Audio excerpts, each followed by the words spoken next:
Buenas noches, estimadas integrantes de la revista digital Poetas Sin Fronteras y de la red de poetas del estado de Veracruz. Sean todas bienvenidas nuestras grandes invitadas el día de hoy.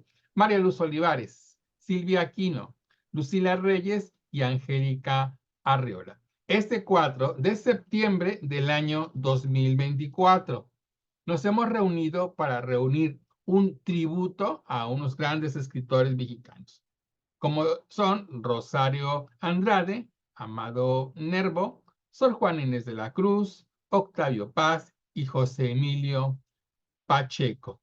Damos también un cordial saludo a nuestros seguidores por los canales culturales, digitales y redes sociales.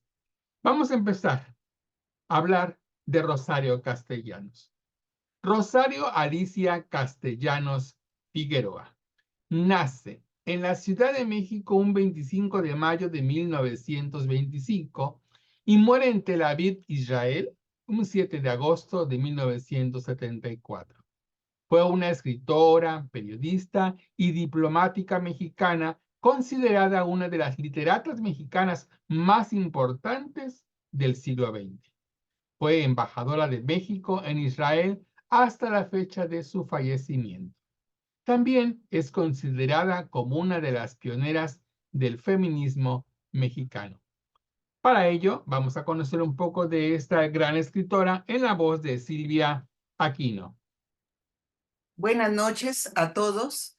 Desde Xochimilco, en esta zona húmeda, con lluvia también en algunos momentos, estamos participando para hablar de una mujer tan extraordinaria que fue Rosario Castellanos, chiapaneca, por cierto, profesora de la Facultad de Filosofía y Letras, estudiosa de literatura española, estudió también allí en España, de allí hizo uno de sus diarios muy, muy bonitos, describiendo todo lo que conoció ella en España, en una prosa muy lúcida. Eh, Finalmente creo que aparte de su gran poesía y abundante poesía, fue la prosa, tal vez la que más la ha llevado a la cumbre de las mujeres mexicanas del siglo pasado. Hay una pregunta que se le hizo a Rosario Castellanos en un momento, y le preguntaron que por qué y para qué escribía. Y ella contestó lo siguiente. Dice, pues señor, es obvio. Escribo porque yo, un día adolescente, me incliné ante un espejo y no había nadie. ¿Se da cuenta? El vacío. Y junto a mí, los otros chorreaban importancia. Eludo escuchar música. No voy jamás a las exposiciones ni al estreno teatral ni al cineclub. Prefiero estar leyendo o pensando en musarañas. Me enseñaron las cosas equivocadamente, pero me dijeron, tienes que ser buena. Es fácil. Basta abatir los párpados para no ver y no juzgar lo que hacen los otros, etcétera, etcétera. Eh, También decía que sufría por hábito, que el llanto para ella era un mecanismo descompuesto. Decía también, no lloro en la ocasión sublime ni frente a la catástrofe. Lloro cuando se quema el arroz o cuando pierdo el último recibo del impuesto predial. La vida intelectual de Rosario Castellanos fue muy intensa y escribía en cualquier momento, siempre en su vida. Yo, a partir de un libro llamado Bella Dama sin Piedad y otros cuentos, de las lecturas mexicanas, número 49, publicado en 1984, voy a leer unos poemas de unos poemas que se llaman el Kinsey Report, es decir, el reporte que Alfred Kinsey, el investigador norteamericano pionero de la investigación sexual, de allí toma ella el título. Son cinco poemas, voy a leer son 6 poemas, voy a leer solamente 3. Y dice más o menos lo siguiente, el número 2. Es el reporte, pues, de qué es esta mujer. Y dice ella, soltera, sí, pero no virgen. Tuve un primo a los 13 años, él de 14 y no sabíamos nada. Me asusté mucho. Fui con un doctor que me dio algo y no hubo consecuencias. Ahora soy mecanógrafa y algunas veces salgo a pasear con amigos, al cine y a cenar, y terminamos la noche en un motel. Mi mamá no se entera. Al principio me daba vergüenza, me humillaba que los hombres me vieran de ese modo. Después, que me negaran el derecho a negarme cuando no tenía ganas, porque me habrían fichado como puta. Y ni siquiera cobro, y ni siquiera puedo tener caprichos en la cama. Son todos unos tales que ¿por qué lo hago? Porque me siento sola o me fastidio. ¿Por qué? ¿No lo ve usted? Estoy envejeciendo. Ya perdí la esperanza de casarme y prefiero una que otra cicatriz a tener la memoria como un cofre vacío. Número 3. Divorciada. Porque era tan mula como todos. Conozco a muchos más. Por eso es que comparo. De cuando en cuando echo una cana al aire para no convertirme en una histérica. Pero tengo que dar el buen ejemplo a mis hijas. No quiero que su suerte se parezca a la mía. Y número 4, tengo ofrecida a Dios una abstinencia. Por caridad, no entramos en detalles. A veces sueño, a veces despierto derramándome y me cuenta un trabajo decirle al confesor que otra vez he caído porque la carne es flaca. Ya dejé de ir al cine. La oscuridad ayuda y la aglomeración en los elevadores. Creyeron que me iba a volver loca, pero me está atendiendo un médico.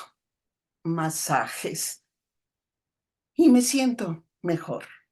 Y así sucesivamente, con esta descripción de un nuevo momento de la postura de las mujeres, de la situación sexual de las mujeres de su época. Muchas gracias. Muchas gracias, maestra Silvia. Rosario Castellanos emigró a la Ciudad de México, en donde en 1950 se graduó como maestra en filosofía por la Universidad Nacional Autónoma de México. Se relacionó con Ernesto Cardenal, Jaime Sabines. También estudió estética en la Universidad de Madrid con una beca del Instituto de Cultura Hispánica del año 1950 a 1951. Fue profesora en la Facultad de Filosofía y Letras de la Universidad Nacional Autónoma de México. Su obra más notable está Mujer que sabe latín. Voy a dar lectura a un poema de esta gran escritora. Una, dos. Vamos a leer a la mujer que vende frutas en la plaza. Amanece en las jícaras y el aire que las toca se esparce como ebrio. Tendrías que cantar para decir el nombre de estas frutas, mejores que tus pechos. Con reposo de hamaca, tu cintura camina y llevas a sentarse entre las otras una ignorante dignidad de isla. Me quedaré a tu lado, amiga, hablando con la tierra todo el día. Y también hablaremos del poema Misterios Gozosos. 13. Señor, agua pequeña, sorbo para tu sed. Espera, Señor, para el invierno, alegre chisporroteante hoguera. Señor, mi corazón, la uva que tu pie pisotea. Heme aquí en los umbrales de la ley. El mundo que venía como un pájaro se ha posado en mi hombro y yo tiemblo lo mismo que una rama bajo el peso del canto y del vuelo, un instante detenido. Bien, Rosario Castellanos. Vamos a hablar ahora de Amado Nervo. Amado Nervo se le conoce como, o es su nombre completo es Amado Ruiz de Nervo y Ordaz. Nace en Tepic, en el Distrito Militar, y en Jalisco, o en Nayarit, República Restaurada, un 27 de agosto de 1870, en Montevideo, Uruguay, 24 de mayo de 1919. Más conocido como Albano Nervo, fue un poeta y escritor mexicano perteneciente al movimiento modernista. Fue miembro correspondiente de la Academia Mexicana de la Lengua, pero no pudo serlo de número por residir en el extranjero. Vamos a escuchar a María Luz Olivares. Buenas noches, Ramón. Efectivamente, Amado Nervo, como lo has dicho, fue un poeta mexicano, narrador y cronista. Amado Nervo fue educado como seminarista, con una fe que robusteció su carácter, tan prodigioso en su estilo, suave y natural, y de ritmo musical. Dicen que el ritmo de su verso no es sino la resonancia del ritmo espiritual. La influencia de Nervo en la juventud literaria fue caminando el mundo en fraternidad. Sus poemas son un legado de espiritualidad. La hermana agua, la madre inmóvil, la raza de bronce en su lira heroica y sus versos de elevación como Fides y en paz. Voy a leer precisamente Fides. Fides que viene del fideísmo, que es la fe, la creencia, el conocimiento de los primeros conocimientos de fe. Fides. No te resignes antes de perder definitiva e irrevocablemente la batalla que libras. Lucha erguido y sin contar las enemigas huestes. Mientras veas resquicios de esperanza, no te rindas. La suerte gusta de acumular los imposibles para vencerlos en conjunto siempre, con el fatal y misterioso golpe de su masa de Hércules. ¿Sabes tú el instante en que ya fatigado desesperes? Es justo aquel que a la definitiva realización de tu ideal precede, quien alienta una fe tenaz, helado, más torvo compromete en su favor. El sino a la fe solo es vulnerable y resistir no puede. La fe otorga el divino privilegio de la casualidad a quien la tiene en grado heroico. Cuando las tinieblas y los espectros y los trasgos lleguen a inspirarte pavor, cierra los ojos, embraza tu fe toda y arremete. Verás cómo los monstruos más horribles, al embestirlos tú, se desvanecen.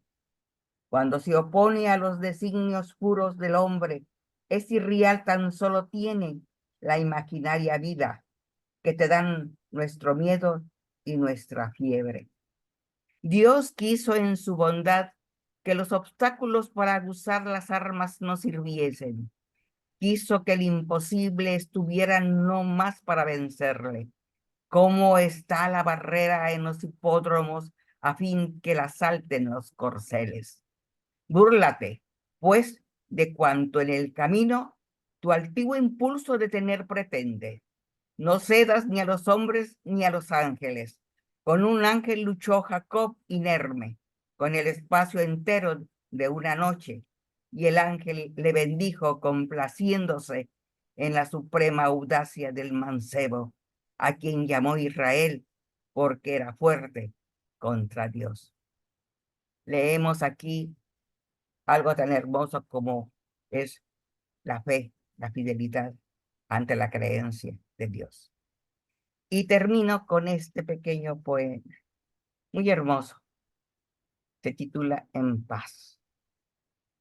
Muy cerca de mi ocaso yo te bendigo vida, porque nunca me diste ni esperanza fallida, ni trabajos injustos, ni pena inmerecida. Porque veo al final de mi rudo camino que yo fui el arquitecto de mi propio destino, que si extraje la miel o la hiel de las cosas, fue porque en ellas puse hiel o mieles sabrosas. Cuando planté rosales, coseché siempre rosas. Cierto, a mis lozanías va a seguir el invierno, mas tú no me dijiste que mayo fuera eterno. Hallé sin duda largas las noches de mis penas, mas no me prometiste tú solo noches buenas, y en cambio tuve algunas santamente serenas. Amé, fui amado. El sol acarició mi paz. Vida, nada me debes. Vida, estamos en paz. Muchas gracias. Muchas gracias, Luzma.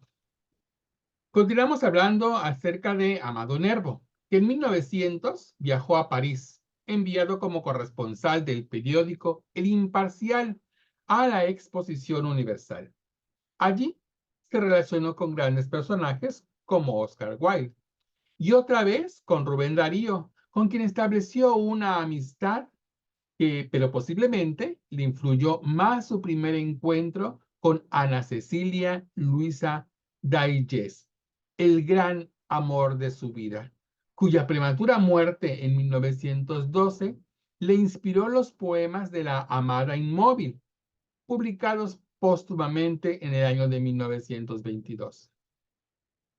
Vamos ahora con Lucila Reyes. Hola, buenas noches a todos. Mi nombre es Lucila Reyes, yo me encuentro aquí en la Ciudad de México y hoy estamos hablando de uno de los grandes poetas mexicanos, como lo es Amado Nervo. Él nació en Nayarit, estado en que se encuentra la Casa Museo en su honor. Por supuesto que se crió en dicho inmueble y el museo fue inaugurado el 27 de abril de 1970. Se encuentra en el número 284 de la calle Zacatecas, en la colonia Tepic Centro. Amado Nervo fue uno de los primeros autores de ciencia ficción en México. Su cuento, La Última Guerra, que publicó en 1906, tiene muchas coincidencias con la rebelión en la granja de George Orwell, que vio la luz 40 años después. La Última Guerra trata sobre un grupo de animales que se levanta en contra de los seres humanos. Bueno, su verdadero nombre fue Juan Crisóstomo Ruiz de Nervo y Ordaz. El apellido Ruiz de Nervo, después lo redujo que pertenece a su padre, y el nombre de Amado era el nombre de su padre. Entonces, de esta manera él lo toma como una inspiración para su seudónimo. Amado Nervo fue muy leído y muy querido en su época, pero a nivel mundial, ¿no? Yo creo que era como una rockstar, porque como prueba de ello está su funeral. Él falleció en Montevideo, porque era embajador, el 24 de mayo de 1919. Trajeron su cuerpo a México, que fue recibido con grandes honores, y 300,000 asistentes acudieron a su funeral y hicieron este tipo de conmemoraciones también en España y en Brasil, porque realmente fue un poeta muy querido en su tiempo. De él voy a decir este poema que se llama La Puerta, y dice así: por esa puerta se fue diciendo nunca, por esa puerta de volver un día. Al cerrar esa puerta, quedó trunca la hebra de oro de la esperanza mía. Por esa puerta ha de volver un día. Cada vez que el impulso de la brisa, como una mano débil, indecisa, levemente sacude la vidriera, palpita más aprisa mi corazón cobarde que lo espera. Desde mi mesa de trabajo veo la puerta con que sueñan mis antojos y acecha, agazapado mi deseo, en el trémulo fondo de sus ojos. ¿Por cuánto tiempo, solitario, esquivo, he de aguardar con la mirada incierta a que Dios me devuelva compasivo a la mujer que huyó por esa puerta? ¿Cuándo habrán de temblar esos cristales empujados por sus manos ducales y con su beso ha de llegarme ella, cual llega en las noches invernales el ósculo piadoso de una estrella? Oh Señor, ya la pálida está alerta. Oh Señor, cae la tarde en mi vida y se congela mi esperanza yerta. Oh Señor, haz que se abra al fin la puerta y entre por ella la adorada mía. Por esa puerta ha de volver un día. Muchas gracias. Muchas gracias, Lucy. Vamos ahora con otra gran escritora, Sor Juana Inés de la Cruz. Juana Inés de Asbaje y Ramírez de Santillana. Le apodamos la 10ª musa. También se le conoce como Juana de Asbaje.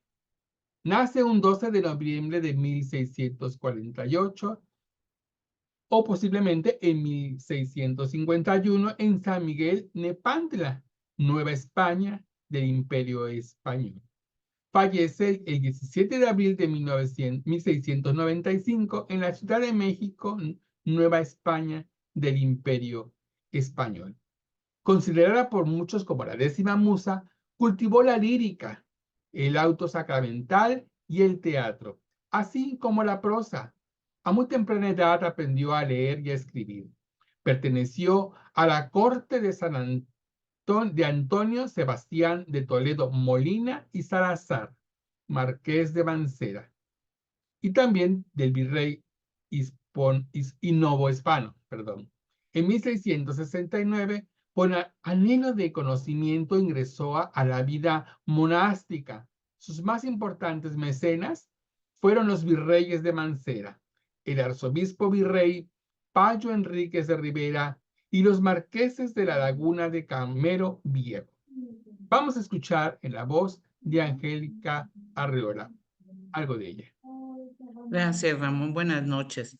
Me da mucho gusto compartir con ustedes. Soy Angélica Arreola, originaria de la Ciudad de México, o aquí estamos, y me estoy muy contenta de que hablemos de estos importantes escritores.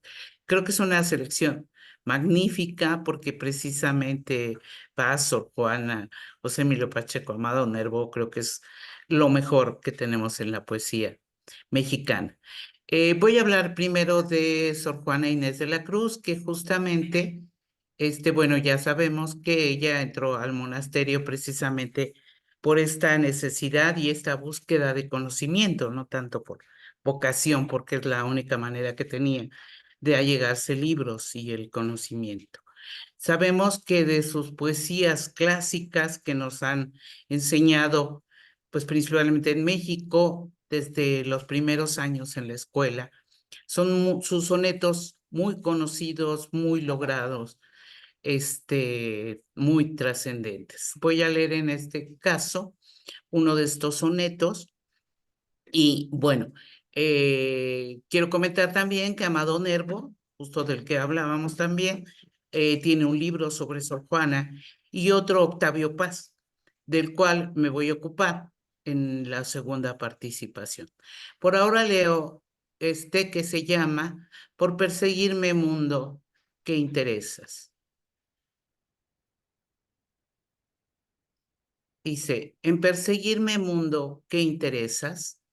En perseguirme mundo, ¿qué interesas? ¿En qué te ofendo cuando solo intento poner bellezas en mi entendimiento? y no mi entendimiento en las bellezas. Yo no estimo tesoros ni riquezas, y así siempre me causa más contento. Poner riquezas en mi pensamiento que no mi pensamiento en las riquezas. Y no estimo hermosura que, vencida, es despojo civil de las edades. Ni riqueza me agrada fe mentida, teniendo por mejor en mis verdades consumir vanidades de la vida que consumir la vida en vanidades. Una de las cosas más hermosas de la poesía de Sor Juana, que a mí me llama la atención, es el manejo de estos opuestos, ¿no? Entre el frío y el calor, entre el entendimiento y mi entendimiento en las bellezas, etcétera, ¿no? Gracias. Ok, gracias, maestra Angélica. Sabemos que Sor Juana tuvo una formación profesional, escritora, monja en el siglo XVII. También dominaba el náhuatl. Ella se encarga de estudiar los géneros de lírica, dramaturgia y prosa. Hay unas obras muy notables.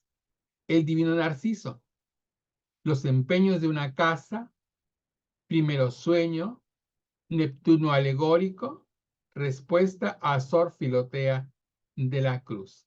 Ella perteneció a una orden religiosa, a la orden de San Jerónimo. Vamos ahora con nuestra compañera Lucila Reyes. Muchas gracias, Ramón. Bueno, pues es todo un honor hablar de Sor Juana. Ella, como todo mundo sabemos, aprendió a leer y escribir a los 3 años. Vivía en la hacienda de Panoya, de propiedad de su abuelo, en Amecameca, Estado de México. Tenía solo 8 años cuando escribió su primer texto y lo hizo motivada porque se enteró que había un concurso poético y que el ganador recibiría un libro. A pesar de su corta edad y experiencia, concursó y ganó. Hay un dato curioso de Sor Juana. Ella decía que el queso afectaba su inteligencia y por eso no comía queso. Se escondía en la capilla de la hacienda de su abuelo para leer los libros que sustraía de la biblioteca, ya que esta actividad era algo prohibido para las mujeres de aquel tiempo. Al saber el destino de las mujeres, que era contraer matrimonio, ella decidió que no era lo suyo y a los 19 años entró al convento de San José de las Carmelitas Descalzas, en donde tomaría el nombre de Sor Juana Inés de la Cruz. Sin embargo, abandonó la orden debido a la severidad años más tarde e ingresó al de Santa Paula. La habitación donde ella descansaba era muy amplia, lo que favoreció para que lo convirtiera en una biblioteca, llegando a juntar más de 4,000 obras literarias. Y bueno, hice una pequeña compilación de Sor Juana, en la que primero habla del desdén al hombre que la ama y cómo adora al hombre que no la ama, es Silvio. Después se enamora de él y al final termina enojada por lo que sucedió. Y así dice, este poema se llama que no me quiera Fabio al verse amado. Y dice así: que no me quiera Fabio al verse amado es dolor sin igual en mis sentidos, más que me quiera Silvio aborrecido es menor mal, mas no menor enfado. ¿Qué sentimiento no estará cansado si siempre le resuenan al oído, tras la vana arrogancia del querido, el cansado germen del desdeñado? Si de Silvio me cansa el rendimiento, a Fabio canso yo con esta rendida. Si de este busco el agradecimiento, a mí me busca el otro agradecida. Por activa y pasiva es mi tormento, pues padezco en querer y en ser querida. Después viene el poema que reduje, es más grande, pero lo reduje, que dice: Silvio, tu opinión va errada. Y aquí habla del amor que le profesa. Dice: Silvio, tu opinión va errada, que en lo común, si se apura, no admiten por hermosura enamorada. Del amor tuyo confío, la verdad en que me atribuyo, porque siendo obsequio tuyo, resuelta en provecho mío. Pero a todo satisfago con ofrecerte de nuevo la hermosura que te debo y el amor con que te pago. Pero yo creo que ese Silvio era un canalla, ¿eh? Porque por algo después le escribe este poema que dice, Silvio, yo te aborrezco y aún condeno. Y dice, Silvio, yo te aborrezco y aún condeno el que estés de esta suerte en mis sentidos, que infama el hierro el corazón al escorpión herido, y a quien lo huella, mancha inmundo cieno. Eres como el mortífero veneno que daña a quien lo vierte inadvertido. En fin, eres tan malvado y fementido que aún para aborrecido no eres bueno. Tu aspecto vil a mi memoria ofrezco, aunque con susto me lo contradice, por darme yo la pena que merezco.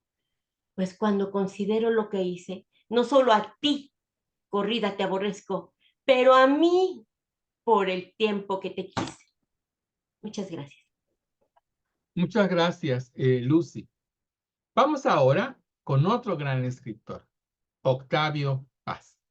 Octavio Irineo Paz Lozano.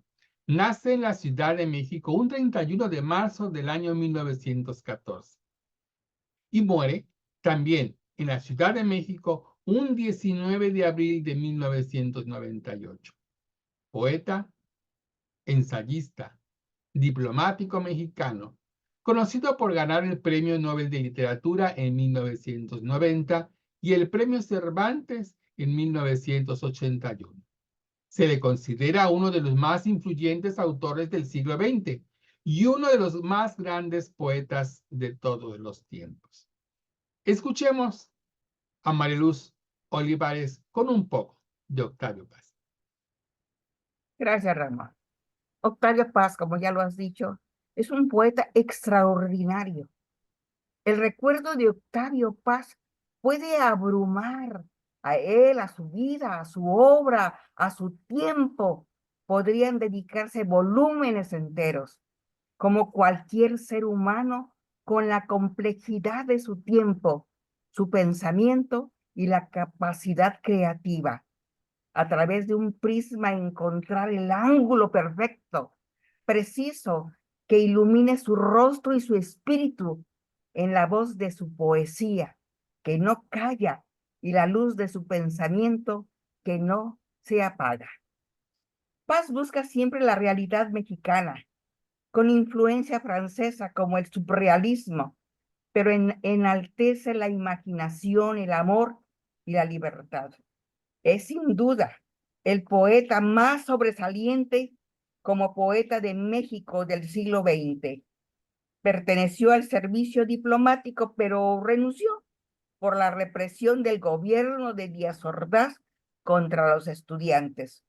Su obra poética abarca 13 tomos y su antología, ¿verdad?, es muy rica en poesía. Voy a compartir a ustedes este poema de Octavio Paz que dice, como quien oye llover. Y dice así, óyeme como quien oye llover, ni atenta ni distraída. Pasos leves, llovizna, agua que es aire, aire que es tiempo. El día no acaba de irse, la noche no llega todavía. Figuraciones de la niebla al doblar la esquina. Figuraciones del tiempo en el recodo de una pausa. Óyeme como quien oye llover, sin oírme, oyendo lo que digo, con los ojos abiertos hacia adentro, dormida con los 5 sentidos despiertos. Llueve, pasos leves, rumor de sílabas, aire y agua, palabras que no pesan, lo que fuimos y somos, los días y los años.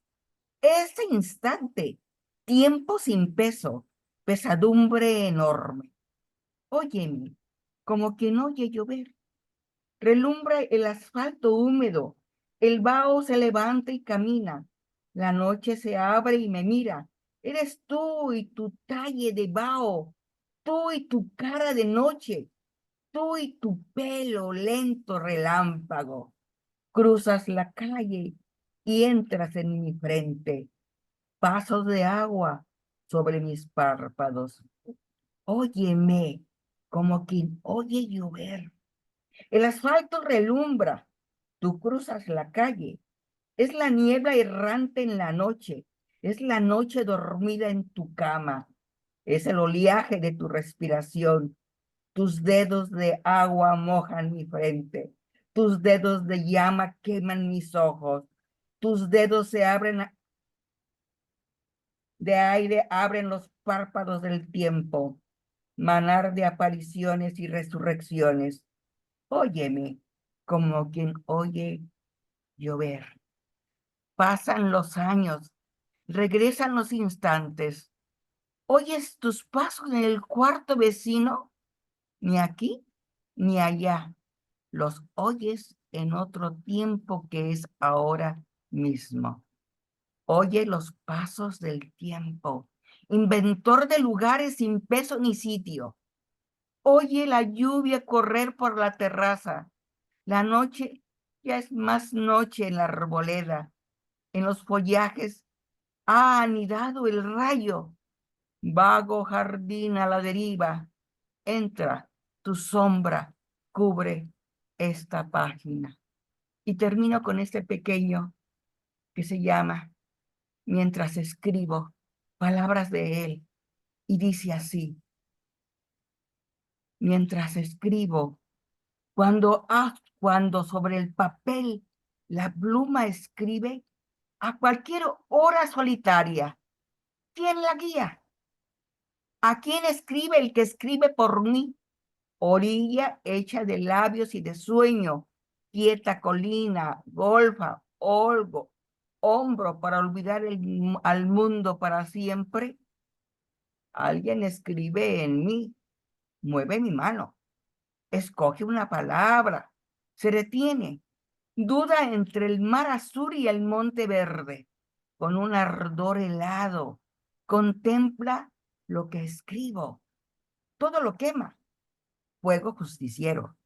Pero este juez también es víctima y al condenarme, se condena. No escribe a nadie llama, a sí mismo se escribe, en sí se olvida y se rescata y vuelve a ser yo mismo. Muchas gracias. Muchas gracias, Luzma. Hablando de Octavio Paz, sabemos que estudió en la Universidad de California en Berkeley y en la Universidad Nacional Autónoma de México. Su formación profesional, como sabemos, fue escritor y diplomático. Trabajó en la Universidad de París y en la Universidad de Cambridge. El movimiento al que pertenecía era al modernismo y al surrealismo, con poesía y ensayo como género. Fue miembro del Colegio Nacional Academia Mexicana de la Lengua, Academia Estadounidense de las Artes y las Ciencias y de la Academia Brasileña de Letras. Dos grandes distinciones: Premio Cervantes en 1981 y el Premio Nobel en 1990. Vamos ahora con Angélica Arreola. Gracias, Ramón. Gracias por esta segunda oportunidad. En este caso, hablar de Octavio Paz, pues es hablar también de un intelectual que tuvo mucha influencia en la vida cultural de nuestro país de esa segunda mitad del siglo XX. Quiero resaltar que Octavio Paz, además de ser considerado un gran poeta, fue un gran ensayista y un gran crítico literario. Voy a leer en este momento uno de sus poemas más importantes. Iba a decir más logrado, pero creo que toda su poesía es muy lograda. En este caso es Piedra de Sol. Solamente es un fragmento, leo un fragmento porque es muy extenso. Piedra de Sol. Un sauce de cristal, un chopo de agua, un alto surtidor que el viento arquea, un árbol bien plantado más danzante, Un caminar de río que se curva, avanza, retrocede, da un rodeo y llega siempre. Un caminar tranquilo, de estrella o primavera sin premura. Agua que con los párpados cerrados mana toda la noche profecías. Unánime presencia en oleaje, ola tras ola hasta cubrirlo todo. Verde soberanía sin ocaso, como el deslumbramiento de las alas cuando se abren en mitad del cielo. Un caminar entre las espesuras de los días futuros y el aciago fulgor de la desdicha como un ave, petrificando el bosque con su canto y las felicidades inminentes entre las ramas que se desvanecen. Horas de luz que pican ya los pájaros, presagios que se escapan de la mano. Una presencia como un canto súbito, como el viento cantando en el incendio. Una mirada que sostiene en vilo al mundo con sus mares y sus montes. Cuerpo de luz filtrado por un ágata. Piernas de luz, vientre de luz, bahías, roca solar, cuerpo color de nube, color de día rápido que salta. La hora centellea y tiene cuerpo. El mundo ya es visible por tu cuerpo, es transparente por tu transparencia. Voy entre galerías de sonidos, fluyo entre las presencias resonantes. Voy por las transparencias como un ciego, un reflejo me borra, nazco en otro. Oh bosques de pilares encantados, bajo los arcos de la luz penetro, los corredores de un otoño diáfana. Voy por tu cuerpo como por el mundo, tu vientre es una plaza soleada. Tus pechos, dos iglesias donde oficia la sangre sus misterios paralelos. Mis miradas te cubren como hiedra. Eres una ciudad que el mar asedia, una muralla que la luz divide en dos mitades de color durazno, un paraje de de sal, rocas y pájaros, bajo la ley del mediodía absorto. Bien, esa es Piedra de Sol. Y ahora quisiera también leer el prólogo de Las trampas de la fe de Sor Juana, Las trampas de la fe o Sor Juana Inés de la Cruz, donde es considerada esta obra muy importante porque no solamente habla de la vida de Sor Juana Inés, sino que también analiza su obra y Las trampas de la fe sirven no solamente para analizar la obra de Sor Juana, sino ahí él plantea una estética de la literatura y puede servir para interpretar la literatura de muchas formas. Entonces, doy lectura a fragmentos del prólogo de Las trampas de la fe o Sor Juana Inés de la Cruz, publicado por Cés Barral en 1982. Y justo esto porque, como también estamos viendo a Sor Juana Inés de la Cruz. Entonces, en el prólogo menciona quienes lo han estudiado y justo comenta lo que decía hace rato, que el primero que encendió la chispa del reconocimiento de Sor Juana fue precisamente Amado Nervo, en su libro Juana de Asbaje de 1910. Dice así parte del prólogo. Cuando yo comencé a escribir hacia 1930, la poesía de Sor Juana Inés de la Cruz había dejado de ser una reliquia histórica para convertirse en un texto vivo. Más tarde, después de Amado Nervo, más tarde, entre 1910 y 1930, abundaron los estudios de erudición, entre los que destacan el de Manuel Toussaint, de Hermilio Abreu Gómez. Estudiaron primero Sueño y luego la respuesta a Sor Filotea de la Cruz. Comenta que también los contemporáneos como Jorge Cuesta y Javier Villaurrutia también lo estudiaron. Dice, como si se tratase de una presencia recurrente, cíclica, Sor Juana reapareció en 1971. La Universidad de Harvard me invitó a dar unos cursos y al preguntarme cuál sería el tema de uno de ellos, respondí sin mucho pensarlo, Sor Juana Inés de la Cruz. Tuve que volver a leerla y leer mucho de lo que ha escrito sobre ella y que yo había olvidado o no conocía. Ya para entonces, Alfonso Méndez Plancarte había publicado su ejemplar edición de las obras completas. Las bibliotecas de Harvard provocaron y asimismo saciaron mi curiosidad. En sus pasillos me encontraba a veces con Raimundo Lida, hablábamos de Sor Juana, la música y la numerología mística. Repetí el curso en 1973 con las notas que hubiera hecho estos años cuando impartí el curso. En el Colegio Nacional, una serie de conferencias, Sor Juana Inés de la Cruz, su vida y su obra. Al año siguiente, al releer las notas y oír las cintas magnetofónicas, pensé que valdría la pena utilizarlas en un libro que fuese simultáneamente un estudio del tiempo en que ella vivió y una reflexión sobre su vida y su obra. Historia, biografía y crítica literaria. Comencé a escribirlo, pero de una manera intermitente, interrumpido con frecuencias de otros quehaceres. Concluí en 76, después de varios años nada. El proyecto dormía y estuve a punto de abandonarlo. A fines de los 80, movido o más bien removido por una suerte de remordimientos, volví al inconcluso manuscrito. En el primer semestre de 1981 escribí las 3 partes siguientes, las finales. Mi libro no es el primero sobre Sor Juana ni será el último. La bibliografía sobre su persona y su obra cubre 3 siglos y se extiende a varias lenguas, aunque todavía nos falta el previsible estudio de algún erudito japonés. Las últimas en llegar fueron las mujeres. La palabra seducción, que tiene resonancias a un tiempo intelectuales y sensuales, da una idea clara del género de atracción que despierta la figura de Sor Juana Inés de la Cruz. Los temores del padre Núñez se cumplieron, aunque de una manera que él no previó, ni la escasez de noticias sobre los episodios centrales de su vida, ni la desaparición de la gran mayoría de sus papeles personales y de su abundante correspondencia han sustraído a Sor Juana Inés de la publicidad del siglo.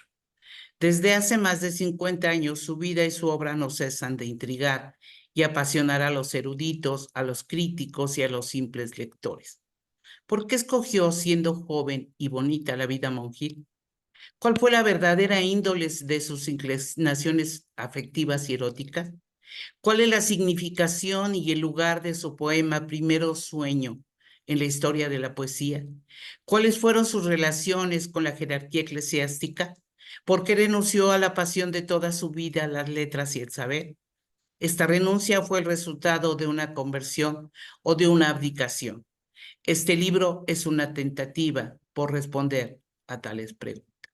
Bueno, lo dejo ahí para que queden picados y busquen la lectura de Sor Juana, Las trampas de la fe o Sor Juana Inés de la Cruz, donde él responde todas estas preguntas, inclusive esto de la inclinación sexual de Sor Juana, que muchas veces se comentó que tuvo amoríos con la virreina. Muchas gracias. Muchas gracias, estimada Angélica Arreola. El último homenajeado esta noche es José Emilio Pacheco. José Emilio Pacheco Berni nace en la Ciudad de México un 30 de junio de 1939 y muere también en la Ciudad de México un 26 de enero del año 2014. Fue un poeta destacado, escritor mexicano. Publicó crónica, novela, cuento, poesía, ensayo, crítica literaria y traducción. Se le considera integrante de la llamada generación de los 50, en la que también se incluye a Juan Vicente Melo, a Sergio Pitol y Carlos Monsiváis, entre otros. Vamos a escuchar algo acerca de este gran escritor en la voz de Silvia Aquino. Muy amable, Ramón. Hemos escuchado grandes poetas en estos momentos. De manera especial me he estado llamando mucho la atención a las 2 grandes mujeres de las que se ha hablado en este momento, tanto Sor Juana como Rosario Castellanos, 2 grandes feministas mexicanas.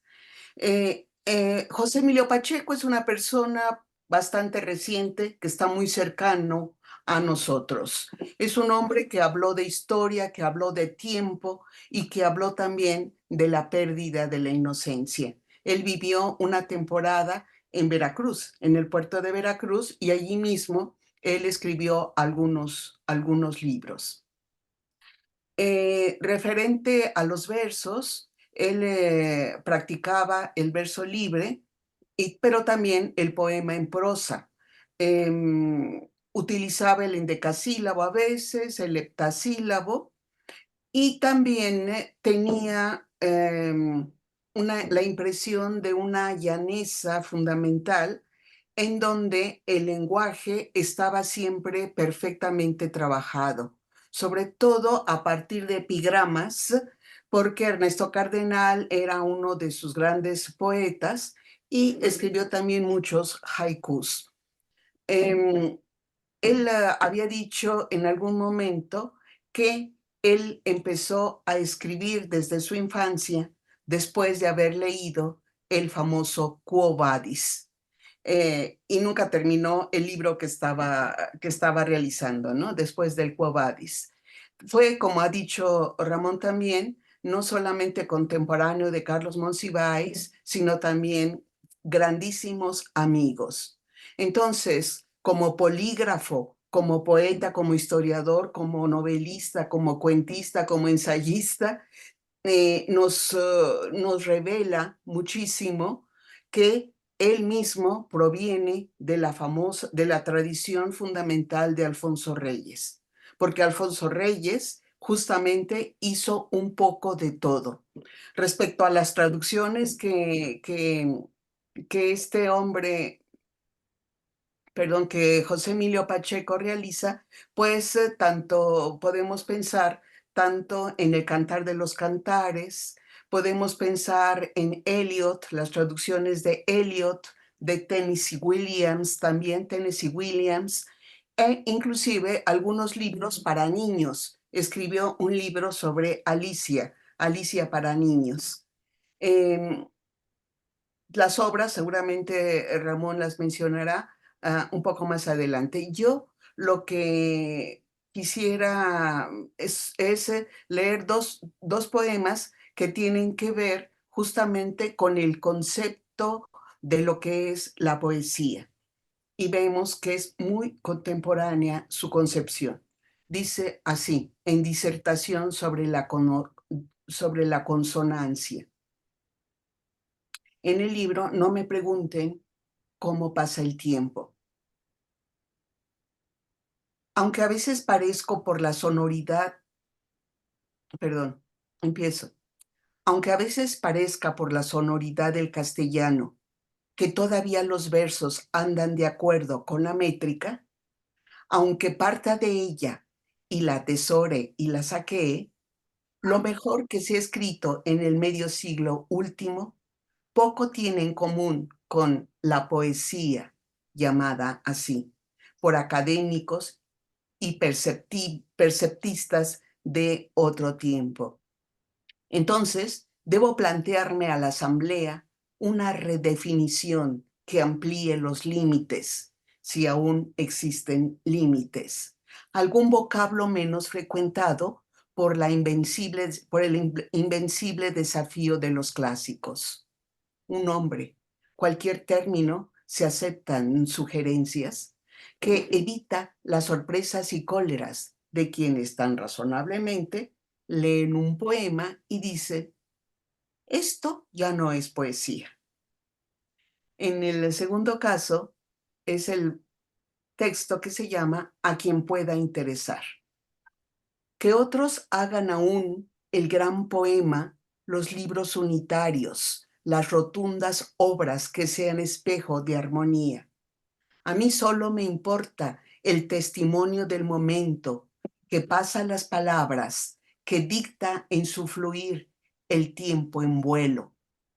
La poesía que busco es como un diario en donde no hay proyecto ni medida. En el otro poema, diferente al que acabo de hablar, que tiene que ver con la historia, se llama Fin de siglo. Escrito en La sangre derramada clama venganza, que está muy, muy cerca también a la situación histórica en la que vivimos hoy. Dice él, y la venganza no puede engendrar sino más sangre derramada. ¿Quién soy? ¿El guarda de mi hermano o aquel a quien adiestraron para aceptar la muerte de los demás, no la propia muerte? ¿A nombre de qué puedo condenar a muerte a otros por lo que son o piensan? Pero, ¿cómo dejar impunes la tortura y el genocidio y el matar la hambre? No quiero nada para mí. Solo anhelo lo posible imposible, un mundo sin víctimas. ¿Cómo lograrlo? No está en mi poder. Escapa a mi pequeñez, a mi pobre intento de vaciar el mar de sangre que es nuestro siglo, con el cuenco trémulo de la mano. Mientras escribo, llega el crepúsculo. Cerca de mí los gritos que no han cesado no me dejan cerrar los ojos. Y finalmente, para completar con este tipo de poesía de José Emilio Pacheco, veamos estos 3 versos. Desde entonces, Silver Spring. Dice, en el bosque otoñal, ramas desnudas, esperando la nieve. Es todo lo que quería señalar sobre Emilio Pacheco. Muchas gracias. Muchas gracias, maestra Silvia Aquino. Voy a citar obras de este gran autor. Por ejemplo, en poesía tenemos Los elementos de la noche de 1963, Los trabajos del mar en 1983, cuentos, El viento distante en 1963, la novela Las batallas en el desierto de 1981, y así también algunos artículos como antologías, ensayos y traducciones. Bien, ahora daré lectura a un poema que se titula La materia deshecha. Vuelve a mi boca sílaba, lenguaje que lo perdido nombra y reconstruye. Vuelve a tocar palabra el vasallaje que con tu propio fuego te destruye. Regresa pues, canción hasta el paraje en donde el tiempo acaba mientras fluye. No hay monte o muro que su paso ataje. Lo perdurable, no el instante, huye. Ahora te nombro, incendio, y en tu hoguera me reconozco. Vi en tu llamarada lo destruido y lo remoto. Era árbol fugaz de selva calcinada, palabra que recobra en el sonido la materia deshecha del olvido. Poesía que pertenece a la antología de Los elementos de la noche. Hemos llegado al final de esta velada literaria Tributo Poético a Octavio Paz, Rosario Castellanos, Sor Juana Inés de la Cruz, Amado Nervo y José Emilio Pacheco. Hemos disfrutado grandes personalidades de la escritura mexicana. Hemos conocido algo más de ello, algo más que tenemos que hacer es conocer un poco más acerca de la obra de estos grandes escritores. Y para ello hay que buscar su literatura para cultivar el alma. Muchas gracias.